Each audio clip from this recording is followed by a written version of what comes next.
Сайн байна уу? Намайг Сарул төгс гэдэг. Би 1991 онд төрсөн.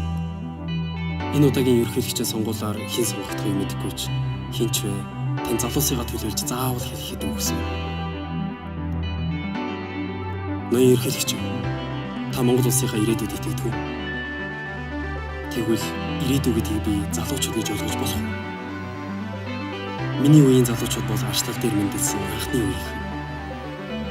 Та бүхэн биднийг олон улстай хөл нийлүүлэн болох хөдөлмөрл дэлхийн хэмжээнд гар залуу байна, залхуу байна, сэрцгээ, сэтгцгээ гэдэг. Гэхдээ хийж бүтээхээс өмнө бид хэн байхаач мэдэхгүй юм шүү дээ.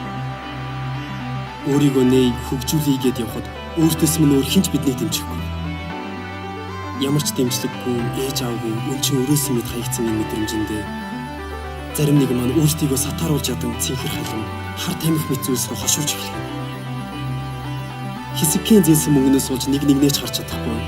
Хин нэгний хэлсэн үгнээс олж зориг мөрөөдлөө хайчихсан. Хиний ч юм юм хүлээсэн хариуцлагын хөдлөө гадаад руу ажиллахаар явж байна. Гэтэл орчин үед гадаадууд Монгол гэж мэддэггүй. Мэддэг нь 13 дугаар зуунаас хэтэрдэггүй.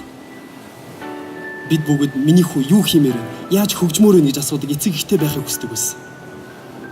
Тэгвэл өнөөдөр залуучууд тань юу хийж бүтээмээр вэ? Ямар боломжоор дутагдж байна гэж асуудаг ерөнхийлөгчтэй болохыг хүсэж байна.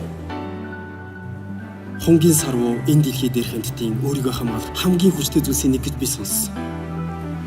Хосороо хөвж явах хүн хараад хинч хайлан дуулдагч усан дор тэр хүчрхэг сарвуу сэлмэрдэж явах хэр баргийн хүн анзаардаггүй. Улс их орны хөгжил, хүчрхэг дуу хоолой, хүсэл мөрөөдлөөр дүүрэн залуучууд. Бид тэр сарвуу биш гэж юу? Залуу байна гэдэг заавал алдаж, бүдэрч тэнэг байхын нэр биш. Залж чиглүүлээ зөв явах юм бол бид энэ нийгмийн асуудал нь биш гаргалгаа. Гэхдээ бид та бүгдийг л үргэлжлэе. Бид өнгөрснийг шүүхгүй, ирээдүйг ч амлахгүй. Зөвхөн өнөөдрийг бүтээж амьдрмаар. Энэ жилээс эхлэн 1999 оны дүүнер маань саналаа өгөх хэрэгтэй болж байна.